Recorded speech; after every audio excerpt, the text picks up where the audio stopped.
Et si le problème de ta vision ne se trouvait pas dans tes yeux, mais dans l'attention que tu gardes depuis des années? On t'a dit que voir flou est normal, que cela s'aggrave avec le temps, que tu dois t'habituer à des lunettes de plus en plus fortes. Mais les anciens guérisseurs savaient quelque chose de différent, quelque chose qui commence à peine à être rappelé aujourd'hui. Dans cette vidéo, tu vas découvrir le point oublié capable de détendre profondément tes yeux, de restaurer leur circulation et de leur redonner leur clarté naturelle. Ce n'est pas une chirurgie, ce n'est pas un effort, c'est un déblocage. Reste jusqu'à la fin, car la véritable activation se produit dans les dernières secondes, et presque personne n'y arrive. Si tu sens que tes yeux sont fatigués de lutter, écris dans les commentaires. Mes yeux se souviennent. Il existe des traditions qui n'ont jamais consigné par écrit leurs découvertes les plus profondes. Non par secret, mais parce que certaines vérités ne peuvent être comprises que par l'expérience directe. Dans les montagnes de l'Himalaya, les pratiquants tibétains ont observé le corps comme un système vivant, interconnecté. Ils ont cartographié des canaux invisibles reliant des organes distants. Ils ont découvert qu'en touchant certains points de la peau, ils pouvaient influencer des fonctions internes profondes. Ce qu'ils appelaient des méridiens est aujourd'hui reconnu comme des réseaux nerveux, faciaux et lymphatiques. Mais il y avait quelque chose qui attirait particulièrement leur attention. Le regard. Ils ont remarqué que ceux qui voyaient clairement avaient des fronts détendus, des mâchoires relâchées, une respiration profonde. Et que ceux qui perdaient la vue vivaient avec le visage contracté, le sourcil froncé, le corps en alerte. La connexion n'était pas fortuite, elle était causale.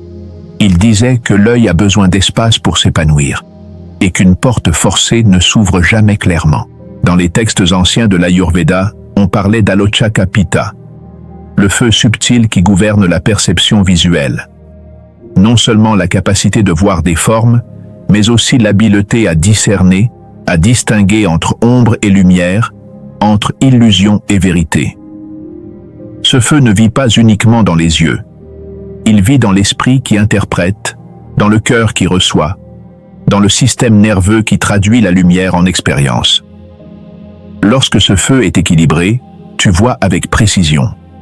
Mais quand il est éteint par le stress, la surcharge mentale ou la déconnexion émotionnelle, la vision devient trouble. Non pas parce que l'œil est malade, mais parce que l'ensemble du système est en déséquilibre. Les guérisseurs taoïstes enseignaient que le foie est l'organe maître de la vue. Non seulement pour sa fonction physique de filtrer le sang, mais aussi parce qu'il stocke l'émotion de la colère réprimée. Lorsque tu gardes de la rage, de la frustration ou du ressentiment non traité, le foie se stagne. Et cette stagnation voyage vers les yeux, se manifestant sous forme de sécheresse, de fatigue visuelle, de sensibilité à la lumière ou de vision floue. Il ne parlait pas de poésie. Il parlait de physiologie énergétique.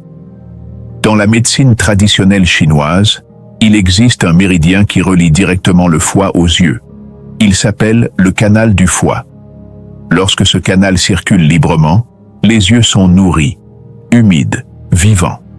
Lorsqu'il est bloqué, ils se dessèchent, s'enflamment, perdent leur éclat. C'est pourquoi guérir la vision n'a jamais été qu'une question optique. C'était un processus de réconciliation intérieure, de lâcher ce qui te pèse, de libérer ce que tu as gardé en silence. Les maîtres de Qigong pratiquaient des exercices spécifiques pour déplacer l'énergie stagnante du foie vers les yeux. Des mouvements lents, intentionnels, qui ne forçaient pas, mais invitaient au flux. Il s'avère que la guérison ne se produit pas par pression, mais par ouverture. Et voici le détail qui a tout changé dans leur compréhension. Ils ont compris que les yeux ne regardent pas seulement vers l'extérieur. Ils reflètent aussi vers l'intérieur. Quand tu regardes le monde avec dureté, tu te regardes aussi avec dureté. Quand tu juges ce que tu vois, tu te juges aussi. Quand tu as peur de ce que tu pourrais trouver, tes yeux se ferment, littéralement et énergétiquement. La clarté visuelle, alors, n'est pas seulement une question de concentration. C'est une question de confiance. De permettre à la lumière d'entrer sans résistance, de voir sans se défendre, de recevoir sans filtrer tout à travers la peur. Il disait quelque chose de profond. L'œil est la fenêtre de l'âme, mais c'est aussi son miroir. Si tu sens que ce savoir t'appelle, écris dans les commentaires « Je suis prêt à voir ». Nous vivons à une époque de surstimulation constante. Écrans, lumières artificielles, exigences infinies. Nos yeux n'ont pas évolué pour cela. Avant, nous regardions des horizons vastes, des ciels ouverts, des rivières en mouvement. Le regard était doux, réceptif, libre. Aujourd'hui, nous fixons notre regard pendant des heures sur un seul point. Mais le problème n'est pas seulement physique.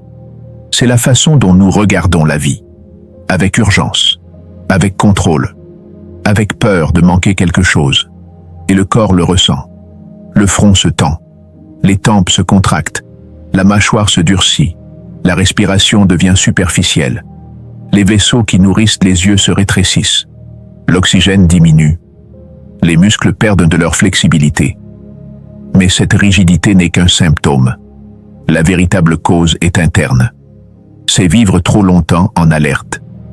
C'est croire que voir nécessite un effort. La vision claire naît de la paix, pas de la lutte. Quand tu es né, tes yeux savaient voir sans effort. Tu n'avais pas à essayer. Il n'y avait pas de tension dans ton regard. Tu regardais simplement, et le monde apparaissait devant toi avec une clarté naturelle. C'est ta ligne de base. C'est la capacité innée avec laquelle tu es venu dans ce monde. Mais avec le temps, tu as appris à regarder différemment. Tu as appris à forcer l'attention, à te concentrer sous pression, à ne perdre aucun détail, à être toujours en alerte. Et dans ce processus, tu as perdu la douceur. Le système nerveux autonome a deux branches, le sympathique, qui active, et le parasympathique, qui restaure. Lorsque tu vis dans un état d'alerte chronique, ton système sympathique est constamment allumé. Ton corps croit qu'il est en danger. Et lorsque le corps croit qu'il est en danger, il sacrifie des fonctions non essentielles à la survie immédiate. La vision détaillée en fait partie. En cas de menace, le corps privilégie la vision périphérique pour détecter le mouvement. C'est pourquoi, sous stress prolongé, la vision centrale se détériore. Ce n'est pas un défaut de l'œil. C'est une réponse du système nerveux essayant de te protéger d'un danger qui n'existe plus. Ton corps réagit à des menaces du passé comme si elles étaient présentes, et tes yeux en perdent le prix. De plus, lorsque tu es en tension constante, ta respiration change. Elle devient superficielle, rapide, thoracique. Les poumons ne se dilatent pas complètement. L'oxygène n'atteint pas pleinement les tissus. Et l'œil, étant l'un des tissus les plus métaboliquement actifs du corps, souffre immédiatement.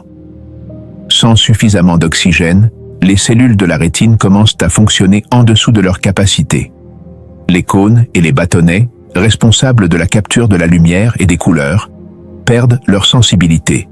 La vision devient opaque, grisâtre, fatiguée. Mais il y a quelque chose de plus profond encore. Il existe une relation directe entre la façon dont tu maintiens ta mâchoire et la façon dont tu vois. L'articulation temporomandibulaire est neurologiquement connectée aux muscles extraoculaires, ceux qui contrôlent le mouvement de l'œil. Lorsque vous serrez la mâchoire à cause du stress, de la colère ou d'une répression émotionnelle, ces muscles se tendent également. Et lorsque les muscles de l'œil sont rigides, l'œil perd sa capacité à ajuster son focus avec fluidité. Cela explique pourquoi de nombreuses personnes constatent que leur vision se détériore après des périodes de stress émotionnel intense. Ce n'est pas une coïncidence, c'est une connexion directe. Les thérapeutes crânio-sacraux le savent depuis des décennies. Ils travaillent à libérer les sutures du crâne, permettant aux os faciaux de retrouver leur mobilité naturelle. Et lorsque cela se produit, les yeux se détendent. Les muscles oculaires retrouvent leur longueur naturelle. Le focus s'améliore spontanément. Non pas parce qu'ils ont fait quelque chose à l'œil, mais parce qu'ils ont redonné de l'espace au système. Voici la vérité inconfortable. Beaucoup de gens ne veulent pas voir clairement. Pas consciemment, mais à un niveau profond. Parce que voir clairement implique de voir la vie telle qu'elle est. Et parfois, cela fait mal. Parfois, il est plus sûr de voir flou. Il est plus confortable de vivre dans l'ambiguïté. Mais le corps est sage. Il répond à tes besoins inconscients. Si tu ne veux pas voir quelque chose, ta vision te l'accorde. Ce n'est pas de la culpabilité. C'est un mécanisme. C'est une protection mal adaptée. Et la bonne nouvelle, c'est que tu peux le renverser. Pas en forçant la clarté, mais en créant les conditions pour qu'il soit sûr de voir à nouveau. Si cela résonne en toi, écris dans les commentaires « Je reconnais la tension ». Voici la vérité que peu de gens acceptent. L'œil ne fonctionne pleinement que lorsqu'il est profondément détendu. Il ne s'améliore pas par la force, il s'améliore par la permission. Il existe un point spécifique où les muscles, les nerfs, les vaisseaux et l'énergie convergent. Ce n'est pas à l'intérieur de l'œil. C'est pourquoi presque personne ne le trouve. Lorsque ce point est libéré, le système nerveux reçoit un message clair. Il est sûr de relâcher. La circulation se rétablit. Les muscles se souviennent de leur longueur naturelle. L'esprit cesse d'exiger. Vous ne créez pas une nouvelle vision. Vous enlevez ce qui la bloquait. Ce n'est pas forcer un changement. C'est inviter une transformation. Ce point s'appelle Jingming dans l'acupuncture traditionnelle chinoise. Son nom signifie littéralement « pupille brillante ». Il se trouve à la bordure interne de l'œil, près du pont du nez, dans une petite dépression où l'os orbital rencontre les tissus mous. Ce n'est pas seulement un point anatomique. C'est un carrefour énergétique. Là converge le méridien de la vessie, qui régit le système nerveux parasympathique, et de multiples branches du nerf trijumeau, qui contrôlent la sensibilité faciale. L'artère ophtalmique passe également à proximité, responsable de nourrir toute la structure oculaire. Lorsque vous stimulez ce point avec conscience, vous touchez simultanément 3 systèmes, le système nerveux, le système vasculaire et le système énergétique. Les acupuncteurs ont utilisé ce point pendant des siècles pour traiter le glaucome, les cataractes, la fatigue visuelle, la vision floue, les yeux secs, la douleur oculaire et même les migraines affectant la vue. Non pas parce que le point guérit magiquement, mais parce qu'il débloque le flux naturel qui permet au corps de se guérir lui-même.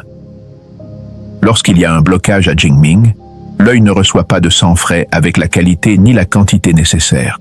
Les toxines ne sont pas correctement drainées. L'inflammation s'accumule. Les muscles autour de l'œil perdent de l'élasticité. Et la vision commence à se détériorer, non pas à cause de l'âge, mais à cause de l'engorgement. Mais voici le tournant que peu comprennent. Ce point n'affecte pas seulement la vision physique. Il affecte aussi la vision intérieure, ta capacité à voir clairement ta propre vie, à discerner ce qui est réel de ce qui est projection, à distinguer entre ce qui vient de ta vérité et ce qui vient de ta blessure. Les maîtres disaient, « Quand les yeux sont embués, le cœur l'est aussi. » Et ils avaient raison. Il existe une relation profonde entre ta capacité à voir vers l'extérieur et ta capacité à te regarder à l'intérieur. Quand tu évites de te regarder, quand tu nies des parties de toi-même, quand tu vis en surface parce que tu as peur d'approfondir, tes yeux deviennent aussi superficiels. Ils perdent la profondeur de champ.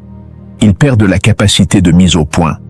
C'est comme si le corps disait « Si tu ne vas pas utiliser cet outil pour voir la vérité, alors tu n'as pas besoin de toute sa puissance. » Récupérer la vision, alors, est aussi un acte de courage, de volonté de voir ce que tu as évité. Engagé envers la clarté, non seulement optique, mais existentielle. Et voici un autre détail fascinant. Lorsque vous libérez ce point, de nombreuses personnes éprouvent des larmes spontanées. Pas de tristesse, de libération. Comme si quelque chose qui était contenu depuis des années trouvait enfin une issue. Les larmes ne sont pas une faiblesse. Ce sont l'intelligence émotionnelle du corps. C'est la façon dont le système nerveux se réinitialise. Ce sont la preuve que quelque chose de profond est en train de changer.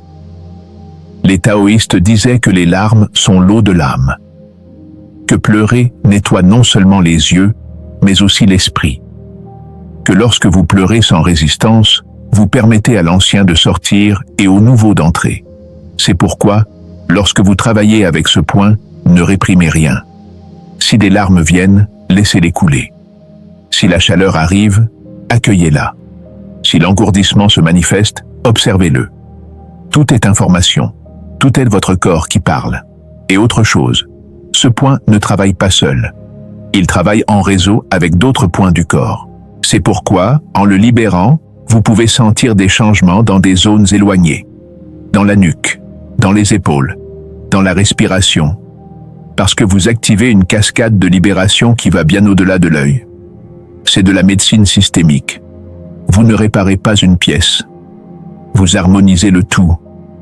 Si vous êtes prêt à lâcher prise, écrivez dans les commentaires « Je choisis de lâcher prise ».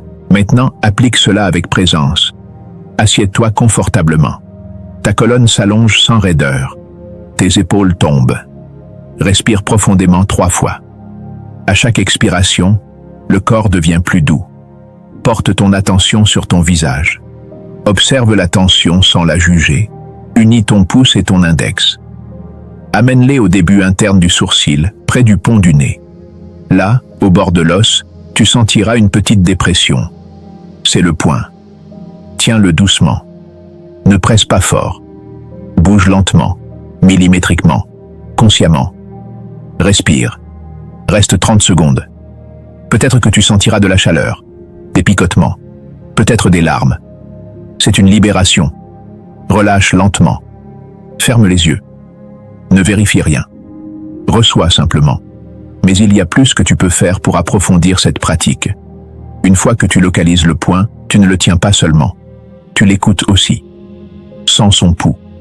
Note s'il est chaud ou froid. Observe s'il y a de la résistance ou de la douceur. Chaque sensation est un message de ton système. Si le point est particulièrement tendu, ne le forcez pas.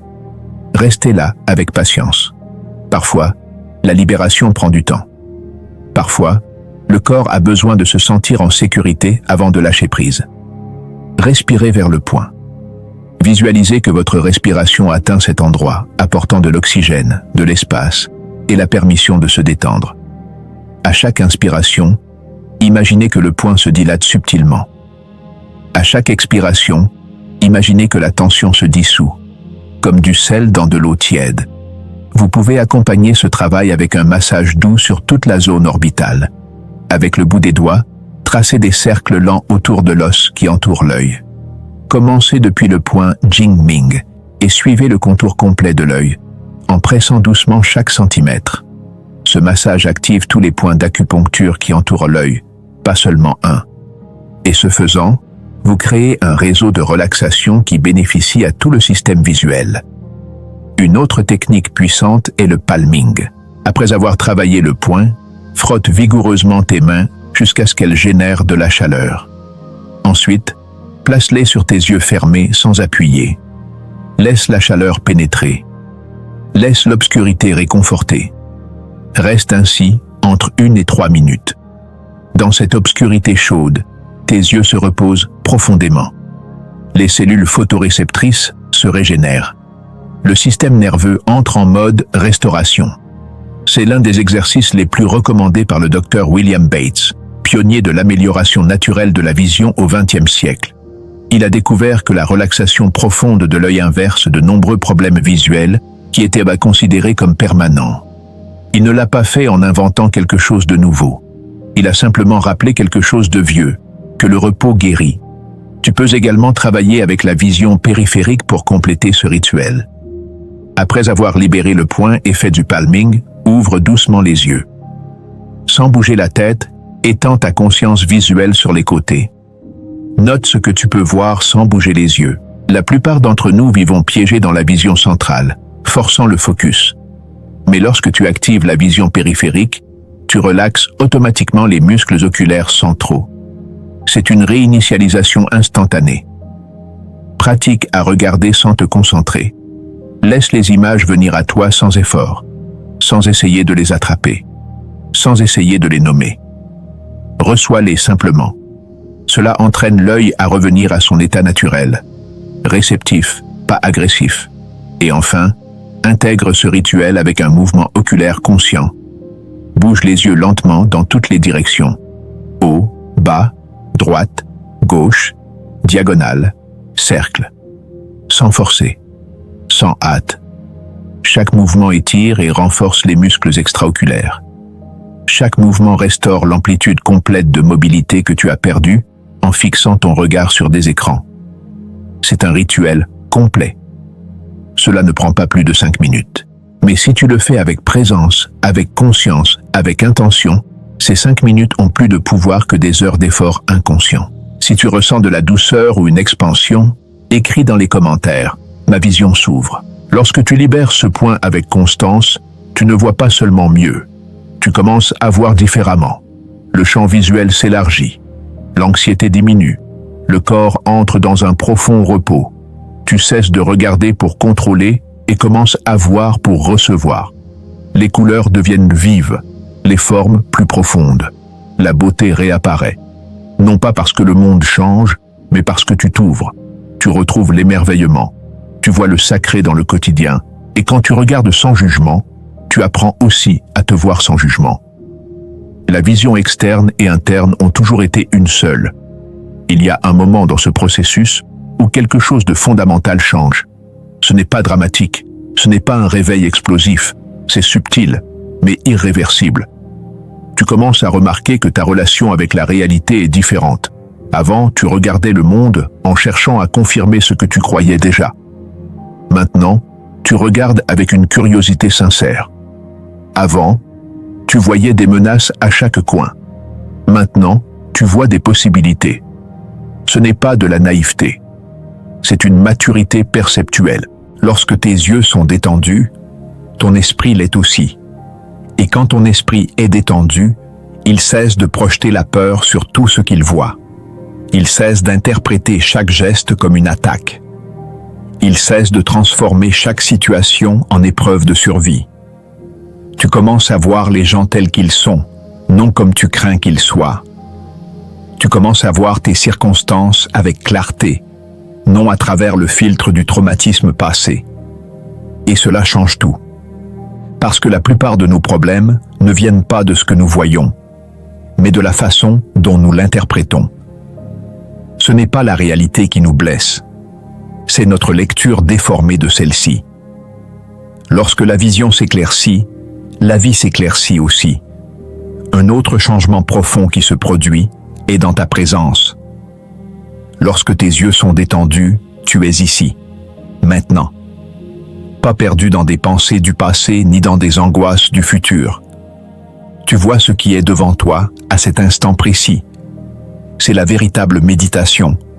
Ne pas fermer les yeux et fuir le monde. S'ouvrir les yeux et le voir pleinement. Les maîtres zen parlaient de l'esprit du débutant.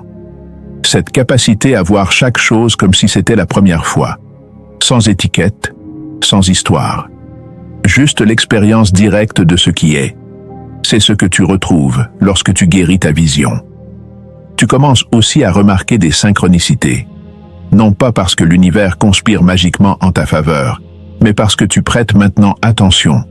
Avant, tu marchais dans la vie avec les yeux embués, perdant des signaux, perdant des opportunités, perdant de la beauté.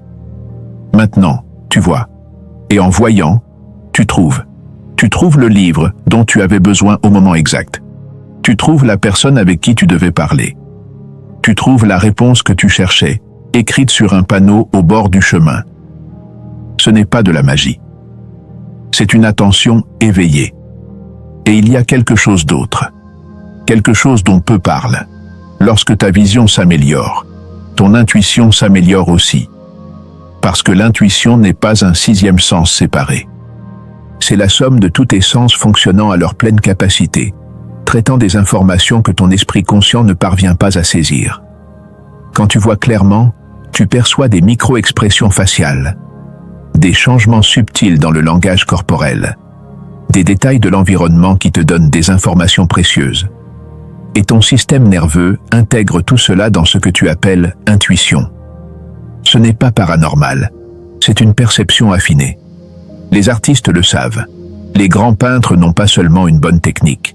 Ils ont une vision extraordinaire. Ils voient des nuances de couleurs que d'autres ne voient pas. Ils perçoivent des relations spatiales que d'autres ne saisissent pas. Et ce n'est pas un talent mystérieux. C'est un entraînement perceptuel. Toi aussi tu peux le développer. Commence à regarder avec une intention esthétique. Ne regarde pas seulement pour naviguer dans le monde. Regarde pour l'apprécier. Observe comment la lumière tombe sur un mur. Comment les ombres créent de la profondeur. Comment les couleurs dialoguent entre elles? Ce n'est pas perdre du temps, c'est entraîner votre cerveau visuel à traiter plus d'informations, avec plus de richesse, avec plus de détails. Et enfin, quelque chose de profond. Lorsque votre vision s'éclaircit, votre but s'éclaircit aussi. Parce que souvent, nous ne savons pas quoi faire de notre vie, simplement parce que nous n'avons pas pu voir clairement qui nous sommes. Nous avons vécu avec des lentilles empruntées, avec des croyances héritées, avec des attentes extérieures obscurcissant notre regard. Mais quand vous enlevez ces couches, quand vous voyez de vos propres yeux, vous reconnaissez votre chemin. Non pas parce que quelqu'un vous le montre, mais parce que vous le voyez vous-même. La clarté visuelle vous rend votre autorité interne. Si vous ressentez cette vérité, écrivez dans les commentaires « Je vois avec calme ». Vous ne réparez pas vos yeux. Vous débloquez le système complet qui permet de voir clairement.